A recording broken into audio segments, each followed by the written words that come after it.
सत श्री अकाल। पंजाब इस वेले वेख रहे सारे ही दर्शकों का स्वागत। मैं हाँ गगनदीप सिंह। पंजाब इस वेले दे विच रुक करांगे पंजाब दीयां ताज़ा गतिविधियां दे वल।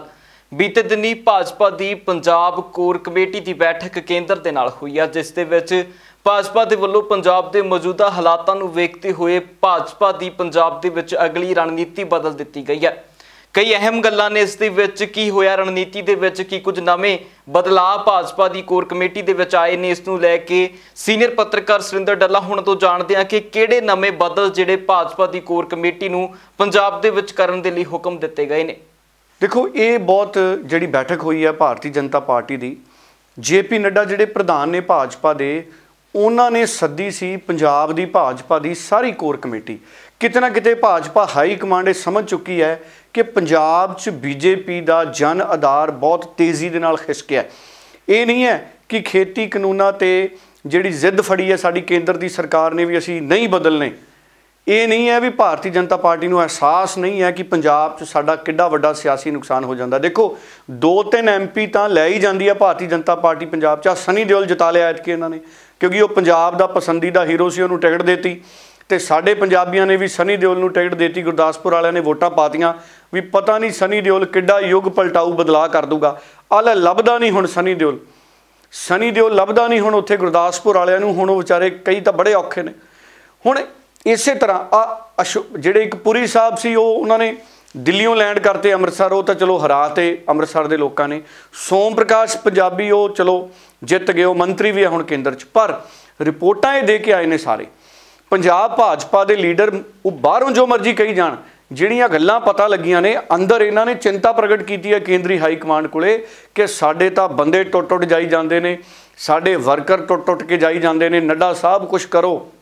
हालांकि खुल के भावें नहीं बोलते भारतीय जनता पार्टी के पंजाब इकाई के लीडर, लेकिन पंजाब इकाई के लीडरां ने किते ना किते समेत अश्विनी शर्मा ये हाई कमांड नूं समझाउण दी कोशिश की है कि पंजाब के किसान की मनोदशा की है, पंजाब के किसान की स्थिति की है। किसी तो लुकिया नहीं।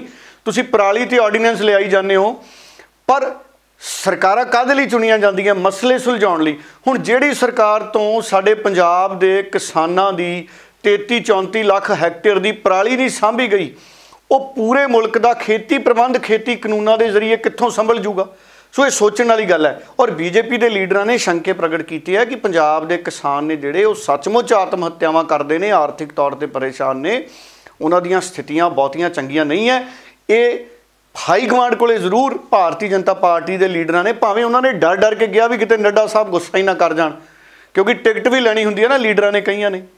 सो उन्होंने ये भी हुंदा भी किते कोई इहो जी गल ना कर दी है जिहदे नाल साडी हाई कमांड नाराज़ ना हो जाए भी चलो साडी किते टिकट ना कट्टी जाए। पर हुण टिकटां मिलन या टिकटां ना मिलन, अगर खेती कानूनां ते किसानां दे नाल गलबात करके कोई विच दा राह ना लभ्या गया, मैनूं लगदा जो मौजूदा स्थितियां बन रही ने, जमानतां जब्त होणगीਆਂ पंजाब च BJP के लीडरां दीयां, जमानतां जब्त हो जाणगीਆਂ, क्योंकि हर परिवार किसानी नाल संबंधित है, हर परिवार किसान है पंजाब दे विच। इस करके BJP उत्थे बहुत उन्होंने चिंताजनक जिहड़े कई लीडर ने उन्होंने ये विषयां ते गल्लां कीतियां ने। हालांकि कई लीडर, देखो मैं कहना इस खेती कानून के चंगे पक्ष हैगे ने, BJP के लीडर वो चंगे पक्ष दसी जाते हैं, वो चंगे पक्ष हैगे ने जिहड़े, वो तो पता है। पर किसानां दा पक्ष की है? किसान दे सिर्फ 2 खदशे ने भी तुसीं सरकारी खरीदना बंद कर दो, तुसीं MSP ना खत्म कर दो, तुसीं उन्हां खेती कानूनां च ये 2 पक्ष पा दो। जे तुसीं एडे हितैषी हो किसानां दे, जे तुसीं कह रहे हो भी किसान पंजाब दा अन्नदाता है, असीं पंजाब के किसान नूं खुशहाल करना है, देश के किसान नूं खुशहाल करना है, तो वो अन्नदाते की तो 2 मंग है भी MSP भी कानून च पा दो तो लिख दो भी सरकारी खरीद बंद नहीं होनी। तो फिर मसला कित्थे जांदा है? भाव तुसीं जिद ते अड़ गए, तुसीं जिद्दी नियाणे वांग जिद ते अड़ गए। और BJP के लीडर, चलो जिन्नी क गल उत्थे भाजपा के लीडर ने उत्थे अपनी हाई कमांड नूं कीती है, उहदे नाल देखदे हां हुण JP नड्डा साहब की मोदी साहब नूं, अमित शाह नूं या पार्टी के होर सीनियर लीडरां नूं ये गल समझा सकणगे कि पंजाब च पार्टी खुर रही है। सर, अकाली दल से किसानों को समझाया जाएगा। अकाली दल के बाद आज बैठक है, लगता है कि कोई क्या चर्चा हुई है? अकाली दल चर्चा का विषय नहीं था। उधर अकाली दल नूं लैके भाजपा आगू तरुण चुग का बयान है। तरुण चुग के इस बयान के नाल पंजाब की सियासत दे विच नवीं चर्चावां छिड़ चुकियां ने। तरुण चुग का कहना है ਕਿ ਜਦੋਂ ਕੇਂਦਰ ਸਰਕਾਰ ਦੇ ਵੱਲੋਂ ਆਰਡੀਨੈਂਸ ਲਿਆਂਦੇ ਗਏ ਤਾਂ ਉਸ ਵਕਤ ਬੀਬਾ ਹਰਸਿਮਰਤ ਕੌਰ ਬਾਦਲ ਵੀ ਉੱਥੇ ਮੌਜੂਦ ਸੀ ਤੇ ਇਹਨਾਂ ਨੇ ਸਹਿਮਤੀ ਜਤਾਈ ਹੈ। ਤਰੁਣ ਚੁੱਗ ਦਾ ਪਹਿਲਾਂ ਬਿਆਨ ਸੁਣਦੇ ਹਾਂ ਤੇ ਉਸ ਤੋਂ ਬਾਅਦ ਚਰਚਾ ਦੇ ਲਈ ਸੁਰਿੰਦਰ ਡੱਲਾ ਹੋਣਾ ਕੋ ਚਲਾਂਗੇ। ਅਕਾਲੀ ਦਲ ਨੇ ਇਹ ਬਿਆਨ ਜਾਰੀ ਕੀਤਾ ਕਿ ਉਹਨਾਂ ਨੇ ਬੀਜੇਪੀ ਨਹੀਂ ਛੱਡੀ, ਬੀਜੇਪੀ ਨੇ ਉਹਨਾਂ ਨੂੰ ਛੱਡਿਆ ਔਰ ਮਜਬੂਰਨ ਚ ਉਹਨਾਂ ਨੇ ਛੱਡਿਆ। ਮੈਂ ਯਾਦ ਕਰਾਉਣਾ ਚਾਹੁੰਦਾ ਕਿ ਜਦੋਂ ਇਹ ਬਿੱਲ ਪਾਸ ਹੋਈ ਸੀ, ਮੇਰੀ ਵੱਡੀ ਭੈਣ ਉਸ ਵੇਲੇ ਦੀ ਕੇਂਦਰੀ ਮੰਤਰੀ ਹਰਸਿਮਰਤ ਕੌਰ ਬਾਦਲ ਜੀ ਉਸ ਕੈਬਨਿਟ ਦੀ ਮੀਟਿੰਗ 'ਚ ਸਨ ਔਰ ਗੱਠਜੋੜ 'ਚ ਸਨ। ਔਰ ਸੁਖਬੀਰ ਜੀ ਭਾਰਤੀ ਜਨਤਾ ਪਾਰਟੀ ਨੂੰ ਗਠਬੰਧਨ ਧਰਮਨਾਸ ਕਹੋ, ਅਸੀਂ ਪੰਜਾਬ 'ਚ ਕੇਂਦਰ 'ਚ ਭਾਈਵਾਲ ਪਾਰਟੀ ਰਹੇ ਹਾਂ ਔਰ ਦੁਨੀਆ ਦਾ ਇੱਕੋ ਗਠਬੰਧਨ ਹੋਏਗਾ ਜਿਹਦੇ ਅੰਦਰ ਮੁੱਖ ਮੰਤਰੀ ਸਰਦਾਰ ਪ੍ਰਕਾਸ਼ ਸਿੰਘ ਬਾਦਲ ਵੀ ਸ਼੍ਰੋਮਣੀ ਅਕਾਲੀ ਦਲ ਤੋਂ ਸਨ, ਉਪ ਮੁੱਖ ਮੰਤਰੀ ਸੁਖਬੀਰ ਬਾਦਲ ਵੀ ਸ਼੍ਰੋਮਣੀ ਅਕਾਲੀ ਦਲ ਤੋਂ ਸਨ। ਐਡਾ ਵੱਡਾ ਦਿਲ ਭਾਰਤੀ ਜਨਤਾ ਪਾਰਟੀ ਨੇ ਦਿਖਾਇਆ ਸੀ। ਸਾਡੇ ਦਿਲ ਔਰ ਸਾਡੀ ਨੀਤੀ ਔਰ ਨੀਅਤ ਜਨਤਾ ਜਾਣਦੀ ਹੈ ਕਿ ਅਸੀਂ ਕਿਸ ਤਰ੍ਹਾਂ ਗਠਬੰਧਨ ਨੂੰ ਮਜ਼ਬੂਤ ਰੱਖਿਆ। ਰਹੀ ਗੱਲ ਕ੍ਰਿਸ਼ੀ ਬਿੱਲਾਂ ਦੀ, ਕ੍ਰਿਸ਼ੀ ਬਿੱਲਾਂ ਤੇ ਵੀ ਇੱਕ ਸ਼ਬਦ ਤੁਹਾਡੇ ਨਾਲ ਡਿਸਕਸ ਹੋਇਆ। ਤੁਸੀਂ ਖੁਦ ਇਹਨਾਂ ਬਿੱਲਾਂ ਦੇ ਹੱਕ 'ਚ ਤੁਹਾਡੀ ਔਰ ਵੱਡੇ ਬਾਦਲ ਸਾਹਿਬ ਦੀ ਔਰ ਭੈਣ ਜੀ ਦੀ ਅਲੱਗ-ਅਲੱਗ ਬਾਈਟਸ ਇਹਦੇ ਉੱਤੇ ਆਈਆਂ, ਅਲੱਗ-ਅਲੱਗ ਬਿਆਨ ਆਏ ਔਰ ਈਵਨ ਤੁਸੀਂ ਕਿਹਾ ਲਿਖ ਕੇ ਦਿਓ, ਅਸੀਂ ਲਿਖ ਕੇ ਵੀ ਦਿੱਤਾ। ਤੁਸੀਂ ਕਿਹਾ ਫਲੋਰ ਆਫ ਦੀ ਹਾਊਸ ਕਹੋ, ਅਸੀਂ ਫਲੋਰ ਆਫ ਦੀ ਹਾਊਸ ਲੋਕ ਸਭਾ ਦੇ ਅੰਦਰ, ਰਾਜ ਸਭਾ 'ਚ ਕ੍ਰਿਸ਼ੀ ਮੰਤਰੀ ਨੇ ਕਿਹਾ ਨਾ MSP ਪਹਿਲੇ ना MSP हटी है ना हटावांगे, MSP सी है और रहेगी, मंडी सी है और रहेगी। ऐसे च साढ़े ते दोष ना दियो, ठीक है। अज भारतीय जनता पार्टी अकेली अगे वध रही है और निश्चित रूप से अगे वधेगी और पंजाब की सब नालों वड्डी पोलीटिकल पार्टी बनेगी और 2022 असीं सरकार बनावांगे। ਡੱਲਾ ਸਾਹਿਬ, ਕਿਸ ਤਰ੍ਹਾਂ ਵੇਖ ਰਹੇ ਹੋ ਤਰੁਣ ਚੁੱਗ ਦੇ ਇਸ ਬਿਆਨ ਨੂੰ? ਅਕਾਲੀ ਦਲ ਦੇ ਉੱਤੇ ਫਿਰ ਸਵਾਲੀਆ ਨਿਸ਼ਾਨ ਭਾਜਪਾ ਦੇ ਵੱਲੋਂ ਲਾ ਦਿੱਤਾ ਗਿਆ। ਜਿਹੜਾ ਅਕਾਲੀ ਦਲ ਕਹਿ ਰਿਹਾ ਸੀ ਕਿ ਅਸੀਂ ਵੱਡੀ ਕੁਰਬਾਨੀ ਕੀਤੀ ਹੈ ਅਸਤੀਫਾ ਦੇ ਕੇ ਕਿਸਾਨਾਂ ਦੇ ਹੱਕ ਦੇ ਵਿੱਚ, ਪਰ ਆਰਡੀਨੈਂਸਾਂ ਦੇ ਮਾਮਲੇ ਦੇ ਵਿੱਚ ਭਾਜਪਾ ਕੋਈ ਹੋਰ ਹੀ ਦਾਅਵਾ ਕਰ ਰਹੀ ਹੈ। ਦੇਖੋ, ਮੈਂ ਇਹ ਤੁਹਾਡਾ ਬੜਾ ਇੰਪੋਰਟੈਂਟ ਸਵਾਲ ਹੈ ਇਹ ਗਗਨ, ਔਰ ਸਪਸ਼ਟ ਤੌਰ ਤੇ ਕਿਉਂਕਿ ਅਕਾਲੀ ਦਲ ਨੇ ਕੱਲ ਬਿਆਨ ਦਿੱਤਾ, ਸੁਖਬੀਰ ਬਾਦਲ ਕਹਿੰਦੇ ਵੀ ਇਹ ਵੀ ਹੋ ਸਕਦਾ ਭਵਿੱਖ 'ਚ ਵੀ ਕੈਪਟਨ ਅਮਰਿੰਦਰ ਬੀਜੇਪੀ ਦੇ ਨਾਲ ਕੋਈ ਸਾਂਝ ਪਾ ਲੇ, ਬੀਜੇਪੀ 'ਚ ਚਲਿਆ ਜਾਵੇ। ਕਿਉਂਕਿ ਸੁਖਬੀਰ ਬਾਦਲ ਤੁਹਾਨੂੰ ਪਤਾ ਕਈ ਵਾਰੀ ਵੱਡੀ ਗੱਲ ਜਿਹੜੀ ਸਿਆਸੀ ਤੌਰ ਤੇ ਅਜਿਹੀ ਕਹਿ ਦਿੰਦਾ ਜਿਹਦੇ ਨਾਲ ਇੱਕ ਸਿਆਸੀ ਘਮਾਸਾਨ ਮਚ ਜਾਂਦਾ। ਸੋ ਕਾਂਗਰਸੀਆਂ ਨੇ ਬਹੁਤ ਗੁੱਸਾ ਕੀਤਾ ਤੇ ਤਰੁਣ ਚੁੱਗ ਉਹਨਾਂ ਨੇ ਤਾਂ ਸਿੱਧਾ ਹੀ ਬਿਆਨ ਦਿੱਤਾ। ਤਰੁਣ ਚੁੱਗ ਨੇ ਫੇਰ ਕਹਿਤਾ, ਦੇਖੋ ਇੱਕ ਤਰੀਕੇ ਨਾਲ ਬੀਜੇਪੀ ਹੁਣ ਅਕਾਲੀਆਂ ਦੇ ਪਿੱਛੇ ਪੈ ਗਈ। ਮੈਨੂੰ ਲੱਗਦਾ ਕਿ ਭਵਿੱਖ 'ਚ ਭਾਰਤੀ ਜਨਤਾ ਪਾਰਟੀ ਵੀ ਅਕਾਲੀ ਦਲ ਨੂੰ ਖੋਰਾ ਲਾਊਗੀ, ਕਿਉਂਕਿ ਭਾਰਤੀ ਜਨਤਾ ਪਾਰਟੀ ਵਾਲਿਆਂ ਨੇ ਵੀ ਚੂੜੀਆਂ ਨਹੀਂ ਪਾਈਆਂ ਸਿਆਸੀ ਤੌਰ ਤੇ। ਅਕਾਲੀ ਦਲ ਨੂੰ ਨਿਬੜਨਾ ਆਉਂਦਾ ਭਾਰਤੀ ਜਨਤਾ ਪਾਰਟੀ ਨੂੰ। ਸੋ ਭਾਰਤੀ ਜਨਤਾ ਪਾਰਟੀ ਵਾਲੇ ਬਹੁਤ ਵੱਡਾ ਖੋਰਾ ਅਕਾਲੀ ਦਲ ਨੂੰ ਭਵਿੱਖ 'ਚ ਲਾ ਸਕਦੇ ਨੇ, ਬੰਦੇ ਪੱਟ ਕੇ ਲਿਜਾ ਸਕਦੇ ਨੇ ਅਕਾਲੀ ਦਲ ਦੇ। ਹੁਣ ਸੁਖਬੀਰ ਪੱਟੀ ਜਾਂਦਾ, ਦੇਖੋ ਬੀਜੇਪੀ ਵਾਲਿਆਂ ਦੇ, ਸੁਖਬੀਰ ਬੀਜੇਪੀ ਵਾਲੇ ਲੀਡਰ ਆਪਣੀ ਪਾਰਟੀ 'ਚ ਲਿਆਈ ਜਾਂਦਾ। ਇਹ ਵੀ ਨਹੀਂ ਕਰਨਾ ਚਾਹੀਦਾ, ਕਿਤੇ ਕਿਸਾਨ ਵੀ ਨਾ ਇਸ ਗੱਲ ਦਾ ਗੁੱਸਾ ਕਰ ਜਾਣ ਵੀ ਜਿਹੜੀ ਪਾਰਟੀ ਨੇ ਖੇਤੀ ਕਾਨੂੰਨ ਬਣਾਤੇ ਉਹਨਾਂ ਦੇ ਬੰਦੇ ਤੁਸੀਂ ਅਕਾਲੀ ਦਲ 'ਚ ਲਿਆਈ ਜਾਂਦੇ ਹੋ। ਸੋ ਸੁਖਬੀਰ ਬਾਦਲ ਨੂੰ ਜ਼ਰੂਰ ਇਹਦੇ ਬਾਰੇ ਥੋੜ੍ਹਾ ਜਿਹਾ ਹੋਰ ਗਹਿਰਾਈ ਨਾਲ ਵਿਚਾਰ ਕਰ ਲੈਣਾ ਚਾਹੀਦਾ। ਪਰ ਜਿਹੜਾ ਤੁਹਾਡਾ ਮੂਲ ਸਵਾਲ ਹੈ ਜਿਹੜਾ ਉਹ ਬੜਾ ਅਹਿਮ ਹੈ। ਤਰੁਣ ਚੁੱਗ ਨੇ ਸਿੱਧਾ ਸਿਆਸੀ ਅਟੈਕ ਕਰਤਾ ਸੁਖਬੀਰ ਬਾਦਲ ਤੇ। ਕਹਿੰਦਾ ਜਿਹੜੇ ਮੰਤਰੀ ਮੰਡਲ ਦੀ ਬੈਠਕ 'ਚ ਖੇਤੀ ਕਾਨੂੰਨ ਪਾਸ ਹੋਏ ਸੀ ਉਹ 'ਚ ਹਰਸਿਮਰਤ ਬਾਦਲ ਮੌਜੂਦ ਸੀ। ਤਰੁਣ ਚੁੱਗ ਬਾਰ-ਬਾਰ ਹਰ ਮੰਚ ਤੇ ਕਹਿ ਰਿਹਾ। ਹੁਣ ਇਹ ਜਵਾਬ ਦੇਣਾ ਵੀ ਬਣਦਾ ਕਿਤੇ ਨਾ ਕਿਤੇ ਹਰਸਿਮਰਤ ਬਾਦਲ ਨੂੰ ਤੇ ਸੁਖਬੀਰ ਬਾਦਲ ਨੂੰ। ਹਰਸਿਮਰਤ ਬਾਦਲ ਇਹਦੇ ਤੇ ਸਪਸ਼ਟੀਕਰਨ ਦੇ ਦੇ ਵੀ ਕੀ ਸੱਚਮੁੱਚ ਜਿਹੜੇ ਖੇਤੀ ਕਾਨੂੰਨਾਂ ਦੀ ਮੰਤਰੀ ਮੰਡਲ ਦੀ ਬੈਠਕ ਹੋਈ ਸੀ ਜਿਹ 'ਚ ਆਰਡੀਨੈਂਸ ਆਇਆ ਹੈ, ਕੀ ਹਰਸਿਮਰਤ ਬਾਦਲ ਮੌਜੂਦ ਸੀ? ਕੀ ਹਰਸਿਮਰਤ ਬਾਦਲ ਨੇ ਇਸ ਆਰਡੀਨੈਂਸ ਨੂੰ ਪਾਸ ਕਰਨ ਲਈ ਕਿਸੇ ਕਾਗਜ਼ ਤੇ ਦਸਤਖਤ ਕੀਤੇ ਨੇ ਜਾਂ ਨਹੀਂ ਕੀਤੇ? ਸੋ ਜੇ ਹਰਸਿਮਰਤ ਬਾਦਲ ਇਹ ਸਪਸ਼ਟੀਕਰਨ ਦੇ ਦੇ, ਜੇ ਨਹੀਂ ਦਸਤਖਤ ਕੀਤੇ ਕੋਈ ਜਾਂ ਉੱਥੇ ਦਸਤਖਤ ਹੋਏ ਨਹੀਂ ਜਾਂ ਹਰਸਿਮਰਤ ਕੌਰ ਬਾਦਲ ਮੀਟਿੰਗ 'ਚ ਨਹੀਂ ਸੀ, ਤੇ ਸ਼ਾਮ ਨੂੰ ਹੀ ਹੁਣ ਸੁਣਦੇ ਹੀ ਪ੍ਰੋਗਰਾਮ ਸਾਡਾ ਹਰਸਿਮਰਤ ਬਾਦਲ ਨੂੰ ਟਵੀਟ ਕਰ ਦੇਣਾ ਚਾਹੀਦਾ ਕਿ ਨਾ ਉੱਥੇ ਕੋਈ ਦਸਤਖਤ ਹੋਏ, ਨਾ ਮੈਂ ਉਸ ਮੰਤਰੀ ਮੰਡਲ ਦੀ ਬੈਠਕ 'ਚ ਮੌਜੂਦ ਸੀ। ਸੋ ਮੇਰਾ ਤਾਂ ਕੋਈ ਸੰਬੰਧ ਹੀ ਨਹੀਂ ਉਸ ਆਰਡੀਨੈਂਸ ਨਾਲ, ਕਿਉਂਕਿ ਅਕਾਲੀ ਦਲ ਵਾਲੇ ਕਹਿ ਰਹੇ ਆ ਸਾਨੂੰ ਦੱਸਿਆ ਨਹੀਂ ਗਿਆ, ਸਾਨੂੰ ਆਰਡੀਨੈਂਸ ਦਿਖਾਇਆ ਨਹੀਂ ਗਿਆ, ਸਾਨੂੰ ਕੌਨਫੀਡੈਂਸ ਨਹੀਂ ਲਿਆ ਗਿਆ। ਸੋ ਤਰੁਣ ਚੁੱਗ ਹੋਣੀ ਹੁਣ ਅਕਾਲੀ ਦਲ ਦੇ ਨੁਕਸਾਨ ਤੇ ਵੀ ਆ ਗਏ ਅਜਿਹੇ ਬਿਆਨ ਦੇ ਕੇ। ਹੁਣ ਲੋਕ ਤਾਂ ਸਵਾਲ ਪੁੱਛਣਗੇ ਅਕਾਲੀ ਦਲ ਤੋਂ ਵੀ ਕੀ ਬੀਬੀ ਹਰਸਿਮਰਤ ਕੌਰ ਬਾਦਲ ਉਸ ਮੀਟਿੰਗ 'ਚ ਸੀ ਜਾਂ ਨਹੀਂ ਸੀ। ਸੋ ਇਹ ਇਲਜ਼ਾਮਬਾਜ਼ੀਆਂ ਦੀ ਰਾਜਨੀਤੀ ਸ਼ੁਰੂ ਹੋ ਗਈ। ਸੁਖਬੀਰ ਕੈਪਟਨ ਤੇ ਲਾਈ ਜਾਂਦਾ ਵੀ ਇਹ ਕਾਂਗਰਸ ਨਾਲ ਮਿਲਿਆ ਹੋਇਆ। ਪਹਿਲਾਂ ਕਈ ਲੋਕ ਕਹਿੰਦੇ ਸੀਗੇ ਸਿਆਸੀ ਤੌਰ ਦੇ ਉੱਤੇ ਅਕਾਲੀ ਦਲ ਨੂੰ ਵੀ ਕਾਂਗਰਸ ਤੇ ਕੈਪਟਨ ਮਿਲਿਆ ਹੋਇਆ, ਹੁਣ ਅਕਾਲੀ ਕਹੀ ਜਾਂਦੇ ਕੈਪਟਨ ਤੇ ਭਾਰਤੀ ਜਨਤਾ ਪਾਰਟੀ ਮਿਲੇ ਹੋਏ ਨੇ। ਸੋ ਵਿੱਚ ਦੀ ਕਈ ਵਾਰੀ ਇਹ ਵੀ ਗੱਲਾਂ ਆ ਜਾਂਦੀਆਂ ਵੀ ਆਪ ਵਾਲੇ ਇਹਨਾਂ ਨਾਲ ਮਿਲੇ ਹੋਏ ਨੇ, ਉਹਨਾਂ ਨਾਲ ਮਿਲੇ ਹੋਏ ਨੇ। ਇਹ ਸਿਆਸੀ ਇਲਜ਼ਾਮਬਾਜ਼ੀਆਂ ਨੇ। ਅਸਲ 'ਚ ਕੀ ਹੈ, ਹੁਣ ਸਿਆਸੀ ਹਥੌੜੀ ਦੇ ਨਾਲ ਇੱਕ ਦੂਜੇ ਦੀ ਪੋਲੀਟੀਕਲ ਪਾਰਟੀ ਦੀਆਂ ਮੇਖਾਂ ਗੱਡਣ ਤੇ ਲੱਗੇ ਹੋਏ ਨੇ ਵੀ ਅਸੀਂ ਤੜਕਾ ਦਈਏ। ਕਈ ਵਾਰੀ ਪਿੱਲੀ ਇੱਟ ਵਾਲੀ ਕੰਧ ਤੇ ਮੇਖ ਗੱਡਦੇ ਉਹ ਕੰਧ ਟਹਿ ਜਾਂਦੀ। ਉਹੀ ਯਤਨ ਹੋ ਰਹੇ ਨੇ। ਕਿੱਦਾਂ? ਸੁਖਬੀਰ ਕੈਪਟਨ ਦੇ ਇਲਜ਼ਾਮ ਲਾਈ ਜਾਂਦਾ ਹੈ, ਕੈਪਟਨ ਸੁਖਬੀਰ ਤੇ ਲਾਈ ਜਾਂਦਾ ਹੈ। ਤਰੁਣ ਚੁੱਗ ਨੇ ਹਰਸਿਮਰਤ ਬਾਦਲ ਤੇ ਇਲਜ਼ਾਮ ਲਾਤੇ।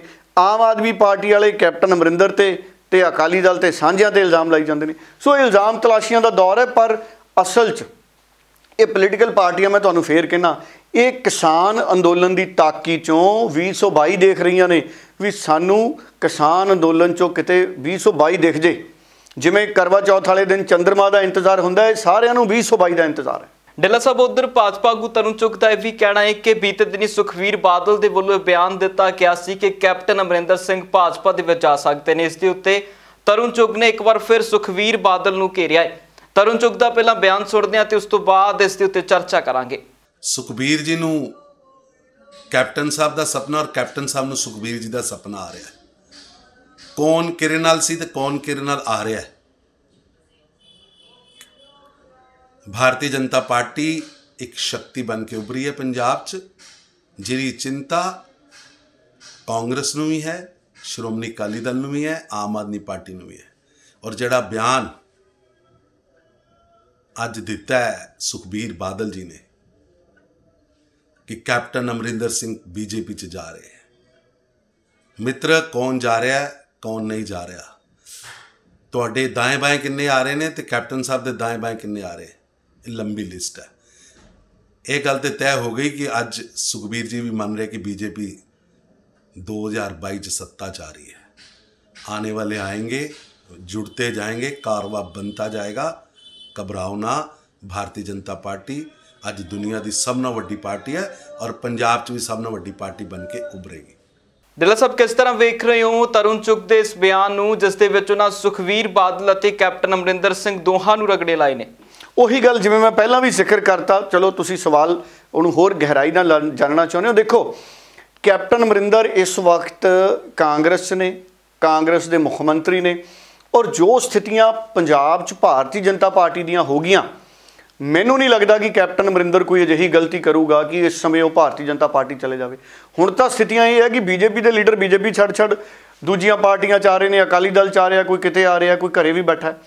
ਇਸ ਕਰਕੇ ਜਿਹੜੀ ਗੱਲ ਹੈਗੀ ਹੈ ਗੱਠਜੋੜਾਂ ਦੀ, ਜਦ ਤੱਕ ਕਿਸਾਨ ਅੰਦੋਲਨ ਦਾ ਕੋਈ ਨਤੀਜਾ ਨਹੀਂ ਆਉਂਦਾ, ਮੈਨੂੰ ਲੱਗਦਾ ਪੰਜਾਬ 'ਚ ਸਿਆਸੀ ਸਮੀਕਰਨ ਜ਼ਿਆਦਾ ਤੈਅ ਨਹੀਂ ਹੋਣੇ। ਸੁਖਦੇਵ ਢੀਂਡਸਾ ਉਹਨਾਂ ਦੀ ਵੀ ਬੜੀ, ਦੇਖੋ ਸੁਖਦੇਵ ਢੀਂਡਸਾ ਹੁਣੀ ਵੱਖਰੇ ਹੋਏ ਸੀ, SGPC ਦੀਆਂ ਚੋਣਾਂ ਆਉਣੀਆਂ ਸੀ। ਸੁਖਦੇਵ ਢੀਂਡਸਾ ਹੁਣੀ ਕਹਿੰਦੇ ਸੀ ਅਸੀਂ ਲਹਿਰ ਉਸਾਰਾਂਗੇ, ਅਕਾਲੀ ਦਲ ਦੇ ਖਿਲਾਫ SGPC ਦੀਆਂ ਚੋਣਾਂ ਲੜਾਂਗੇ।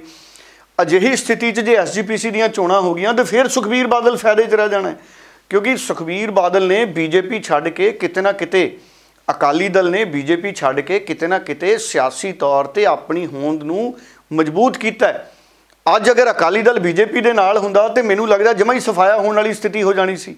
ਸੋ ਇਸੇ ਕਰਕੇ ਜਿਹੜੇ ਹੁਣ ਅਗਲੇ ਸਿਆਸੀ ਸਮੀਕਰਨ ਨੇ ਗਗਨ, ਮੈਨੂੰ ਉਹ ਲੱਗਦਾ ਕਿ ਉਹ ਕਿਸਾਨ ਅੰਦੋਲਨ ਦਾ ਨਤੀਜਾ ਆਉਣ ਤੋਂ ਬਾਅਦ ਹੀ ਸਾਨੂੰ ਨਜ਼ਰ ਆਉਣਗੇ ਪੰਜਾਬ ਦੇ। ਉਧਰ ਭਾਜਪਾ ਆਗੂ ਦੇ ਵੱਲੋਂ ਕਿਹਾ ਗਿਆ ਹੈ ਕਿ 2022 ਦੇ ਵਿੱਚ ਪੰਜਾਬ ਵਿਧਾਨ ਸਭਾ ਚੋਣਾਂ ਦੇ ਵਿੱਚ ਭਾਜਪਾ 117 ਸੀਟਾਂ ਦੇ ਉੱਤੇ ਲੜੇਗੀ ਤੇ ਵੱਡੀ ਬਹੁਮਤ ਦੇ ਨਾਲ ਪੰਜਾਬ ਦੇ ਵਿੱਚ ਭਾਜਪਾ ਦੀ ਸਰਕਾਰ ਬਣੇਗੀ।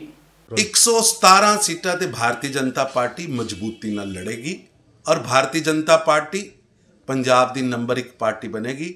ਕੱਲ ਦੀ ਮੀਟਿੰਗ 'ਚ ਵੀ ਸਾਨੂੰ ਪਾਰਟੀ ਨੇ ਬੈਠ ਕੇ ਯੋਜਨਾਵਾਂ ਬਣਾਈਆਂ ਔਰ ਕਿਸਾਨਾਂ ਦੇ ਉੱਤੇ ਰਾਜਨੀਤੀ ਕਰਨ ਵਾਲੇ ਲੋਕਾਂ ਨੂੰ ਮੇਰੀ ਬੇਨਤੀ ਹੈ, ਬਾਜ ਆਓ। भारतीय जनता पार्टी ऐसे किसान भगवान है और किसान की जिंदगी च परिवर्तन लियाना से, किसान की जिंदगी को खुशहाल बनाना से, किसान की आमदन को दोगुना करने से भारत के प्रधानमंत्री श्री नरेंद्र मोदी जी ये 3 बिल लैके आए हैं और 3 बिल अक्षरशः किसानों के हित च ने। साडे गलबात के रस्ते कभी बंद नहीं हुए, हर समय खुले है और निश्चित रूप से किसानों के हित वास्ते भारतीय जनता पार्टी काम कर रही है और कोई भी बलिदान देने से तैयार है। डल्ला जी, भाजपा का दावा है कि 117 सीटां के उत्ते पंजाब विधान सभा 2022 दीयां ਚੋਣਾਂ ਪੰਜਾਬ ਦੇ ਵਿੱਚ ਭਾਜਪਾ ਲੜੇਗੀ ਤੇ ਵੱਡੀ ਬਹੁਮਤ ਦੇ ਨਾਲ ਪੰਜਾਬ ਦੇ ਵਿੱਚ ਸਰਕਾਰ ਬਣਾਏਗੀ। ਕਿਸ ਤਰ੍ਹਾਂ ਵੇਖ ਰਹੇ ਹੋ ਮੌਜੂਦਾ ਹਾਲਾਤਾਂ ਦੇ ਵਿੱਚ ਭਾਜਪਾ ਦਾ ਅਜਿਹਾ ਬਿਆਨ ਆਉਣਾ, ਕਿਉਂਕਿ ਫਿਲਹਾਲ ਭਾਜਪਾ ਦਾ ਪੰਜਾਬ ਦੇ ਵਿੱਚ ਜੋ ਹਾਲਾਤ ਨੇ ਉਹ ਸਭ ਨੂੰ ਪਤਾ ਹੈ, ਖਬਰਾਂ ਦੇ ਵਿੱਚੋਂ ਸਭ ਕੁਝ ਸਾਹਮਣੇ ਆ ਰਿਹਾ, ਪਰ ਭਾਜਪਾ ਫਿਰ ਵੀ ਵੱਡੀ ਬਹੁਮਤ ਦੀ ਦਾਅਵੇਦਾਰ ਬਣ ਕੇ ਕਿਉਂ ਅੱਗੇ ਆ ਰਹੀ ਹੈ? ਬਿਲਕੁਲ, ਦੇਖੋ ਸੁਪਨਾ ਤਾਂ ਇਹ ਬਹੁਤ ਵੱਡਾ ਹੈ ਕਿ ਭਾਰਤੀ ਜਨਤਾ ਪਾਰਟੀ ਵਾਲੇ ਕਹਿੰਦੇ ਅਸੀਂ 117 ਸੀਟਾਂ ਤੇ ਲੜਾਂਗੇ, ਲੜ ਸਕਦੇ ਨੇ 117 ਸੀਟਾਂ ਤੇ। ਉਮੀਦਵਾਰ ਤਾਂ ਚਲੋ ਭਾਰਤੀ ਜਨਤਾ ਪਾਰਟੀ ਦੇ ਵਰਕਰ ਹੈ, ਉਹਨਾਂ ਦਾ ਕਾਡਰ ਹੈ, ਸਾਰਾ ਕੁਝ ਹੈ, ਲੇਕਿਨ ਜੇਤੂ ਉਮੀਦਵਾਰ 117 ਸੀਟਾਂ ਤੇ ਜਾਂ ਪੰਜਾਬ 'ਚ ਅੱਜ ਦੀਆਂ ਸਥਿਤੀਆਂ 'ਚ ਭਾਜਪਾ ਬਹੁਮਤ ਲੈ ਜੇ ਮੈਨੂੰ ਨਹੀਂ ਦਿਖਦਾ। ਮੈਂ ਤਾਂ ਉਹੀ ਕਹਿੰਦਾ ਅੱਜ ਤਾਂ ਖਤਰਾ ਇਹ ਹੈ ਵੀ ਕਿਤੇ ਜ਼ਮਾਨਤਾਂ ਨਾ ਜ਼ਬਤ ਹੋ ਜਾਣ। ਆ ਪਿਛਲੀ ਵਾਰੀ ਹੁਣ 2 MLA ਨੇ ਭਾਰਤੀ ਜਨਤਾ ਪਾਰਟੀ ਦੇ, ਹੁਣ 2 MLA ਨੇ, ਇੱਕ ਮੈਂਬਰ ਪਾਰਲੀਮੈਂਟ ਹੈ ਜਿਹੜਾ ਸਰਗਰਮ ਹੈ ਬੀਜੇਪੀ ਦਾ, ਸੋਮ ਪ੍ਰਕਾਸ਼ ਜਿਹੜਾ ਕੈਬਨਿਟ ਮੰਤਰੀ ਹੈ। ਜਿਹੜਾ ਸਨੀ ਦਿਓਲ ਹੈ, ਸਨੀ ਦਿਓਲ ਨੂੰ ਤਾਂ ਮੈਂ ਹੁਣ ਕੀ ਕਹਾਂ, ਉਹ ਕਿੱਦਾਂ ਦਾ MP ਹੈ? ਕੀ ਉਹ ਸਰਗਰਮ ਹੈ ਜਾਂ ਉਹ ਜਿਵੇਂ ਘਰੇ ਹੀ ਬੈਠਾ ਹੈ ਮਹਾਰਾਸ਼ਟਰ 'ਚ, ਜਾਂ ਜਿਹੜਾ ਪਾਰਲੀਮੈਂਟ ਦਾ ਦਫ਼ਤਰ ਹੈ ਉਹਨੇ ਘਰ ਬਣਾਇਆ ਹੋਇਆ, ਕੀ ਪਤਾ ਘਰੇ ਹਾਜ਼ਰੀ ਲਾਉਂਦਾ ਹੋਵੇ ਸਨੀ ਦਿਓਲ। ਸੋ ਇਸ ਕਰਕੇ ਭਾਰਤੀ ਜਨਤਾ ਪਾਰਟੀ ਕੋਲੇ ਇਸ ਤੋਂ ਇਲਾਵਾ ਕੀ ਹੈ? ਅਸ਼ਵਨੀ ਸ਼ਰਮਾ ਪ੍ਰਧਾਨ ਨੇ, ਸਰਗਰਮ ਨੇ। ਪੁਰੀ ਸਾਹਿਬ ਜਿਹੜੇ ਅੰਮ੍ਰਿਤਸਰੋਂ ਜਿੱਤੇ ਸੀ ਉਹ ਮੰਤਰੀ ਬਣਾਤੇ, ਉਹ ਦਿੱਲੀ ਨੇ। ਸੋਮ ਪ੍ਰਕਾਸ਼ ਹੈ, ਅਸ਼ਵਨੀ ਸ਼ਰਮਾ ਹੈ, ਮਨੋਰੰਜਨ ਕਾਲੀ ਹੈ, ਕਾਡਰ ਹੈਗਾ, ਲੇਕਿਨ ਉਹ ਕੱਦ ਕਿੱਥੇ ਹੈ ਜਿਹੜੇ ਲੋਕਾਂ 'ਚ ਜਾ ਕੇ ਜਿੱਤ ਸਕਣ? ਵਿਜੇ ਸਾਂਪਲਾ ਸਾਹਿਬ ਨੇ, ਉਹਨਾਂ ਨੂੰ ਤਾਂ ਚਲੋ ਐਤਕੀ ਟਿਕਟ ਨਹੀਂ ਦਿੱਤੀ, ਉਹ ਵੀ ਕਿਤੇ ਨਾ ਕਿਤੇ ਪਾਰਟੀ 'ਚ ਉਹਨਾਂ ਦੀ ਨਾਰਾਜ਼ਗੀ ਸੀ ਪਹਿਲਾਂ। ਹੁਣ ਟਿਕਟ ਦੇਖੋ, ਇੱਕ ਗੱਲ ਹੈ, ਹੁਣ ਬੀਜੇਪੀ ਦੇ ਨਾਰਾਜ਼ ਲੀਡਰ ਸੈੱਟ ਹੋ ਜਾਣਗੇ। ਹੁਣ ਤੁਸੀਂ ਇਹ ਵੀ ਦੇਖੋਗੇ ਕਿ ਬੀਜੇਪੀ ਦੇ ਪਰਿਵਾਰ 'ਚ ਜੇ ਬਾਪ ਚੋਣ ਲੜ ਰਿਹਾ ਤੇ ਪੁੱਤ ਵੀ ਲੜ ਸਕਦਾ, ਕਿਉਂਕਿ ਸੀਟਾਂ 117 ਹੋ ਗਈਆਂ, ਬੰਦੇ ਘਟ ਗਏ ਬੀਜੇਪੀ ਕੋ ਦਾਅਵੇਦਾਰ ਟਿਕਟਾਂ ਦੇ, ਹਾਲਾਂਕਿ ਜੇਤੂ ਦਾਅਵੇਦਾਰ, ਹਾਲਾਂਕਿ ਸੀਟਾਂ ਜੋਗੇ 117 ਤਾਂ ਹਰ ਪਾਰਟੀ ਦੇ ਨਿਕਲੇ ਆਉਂਦੇ ਆ। ਐਂ ਤਾਂ ਆਜ਼ਾਦ ਵੀ ਖੜ੍ਹਦੇ ਨੇ ਬਹੁਤ, ਹਰ ਸੀਟ ਤੇ 2-2 4-4 5-5 ਆਜ਼ਾਦ ਵੀ ਅਚਾਨਕ ਖੜ੍ਹਦੇ ਨੇ, ਉਹਨਾਂ 'ਚੋਂ ਕਈ ਵਾਰੀ ਆਜ਼ਾਦ ਜਿੱਤ ਵੀ ਜਾਂਦੇ ਆ। ਲੇਕਿਨ ਬੀਜੇਪੀ ਦਾ ਇਸ ਵਕਤ ਪੰਜਾਬ 'ਚ ਜਿਹੜਾ ਇਹ ਦਾਅਵਾ ਕਰ ਰਹੇ ਨੇ ਵੀ ਅਸੀਂ ਬਹੁਮਤ ਲੈ ਜਾਵਾਂਗੇ, ਸਰਕਾਰ ਬਣਾ ਲਾਂਗੇ, ਇੱਕੋ ਸ਼ਰਤ ਤੇ ਆ ਸਕਦੀ ਹੈ, ਕਿਸਾਨਾਂ ਨੂੰ ਕਹਿ ਦੇਣ ਵੀ ਜੋ ਤੁਸੀਂ ਕਿਹਾ ਅਸੀਂ ਮੰਨ ਲਿਆ। ਮੋਦੀ ਸਾਹਿਬ ਕਿਸਾਨਾਂ ਨੂੰ ਬੁਲਾ ਲੈਣ, ਜਥੇਬੰਦੀਆਂ ਨੂੰ ਕਹਿ ਦੇਣ ਵੀ ਤੁਸੀਂ ਦੱਸੋ ਕੀ ਚਾਹੁੰਦੇ ਹੋ ਕਾਨੂੰਨ 'ਚ, ਉਹ ਬਦਲਾਅ ਭਾਰਤੀ ਜਨਤਾ ਪਾਰਟੀ ਕਰਦੇ ਤੇ ਫਿਰ ਮੈਂ ਕਹਿਣਾ ਭਾਰਤੀ ਜਨਤਾ ਪਾਰਟੀ ਬਹੁਮਤ 'ਚ ਸਰਕਾਰ ਬਣਾ ਸਕਦੀ ਹੈ। ਕਿਉਂਕਿ ਜਿਸ ਧਿਰ ਨਾਲ ਪੰਜਾਬ 'ਚ ਕਿਸਾਨ ਆ ਗਿਆ ਨਾ, ਜਿਸ ਧਿਰ ਨਾਲ ਪੰਜਾਬ 'ਚ ਕਿਸਾਨ ਆ ਗਿਆ, ਸੋ ਉਹ ਧਿਰ ਸਰਕਾਰ ਬਣਾ ਸਕਦੀ ਹੈ। ਉਹਦਾ ਆਧਾਰ ਫਿਰ ਕਿਸਾਨਾਂ ਨੇ ਬਣ ਜਾਣਾ, ਔਰ ਪੰਜਾਬ 'ਚ ਸਭ ਤੋਂ ਵੱਡਾ ਅਗਰ ਕੋਈ ਜਨ ਆਧਾਰ ਹੈ ਤੇ ਉਹ ਕਿਸਾਨੀ ਦਾ ਹੈ। ਪੰਜਾਬ ਇਸ ਵੇਲੇ ਦੇ ਵਿੱਚ ਫਿਲਹਾਲ ਦੇ ਲਈ ਇੰਨਾ ਹੀ। ਫਿਰ ਨੂੰ ਹਾਜ਼ਰ ਹੋਵਾਂਗੇ ਨਵੀਆਂ ਤੇ ਤਾਜ਼ਾ ਅਪਡੇਟਸ ਦੇ ਨਾਲ। ਤਦ ਤੱਕ ਲਈ ਮੈਨੂੰ ਦੇ ਇਜਾਜ਼ਤ। ਧੰਨਵਾਦ।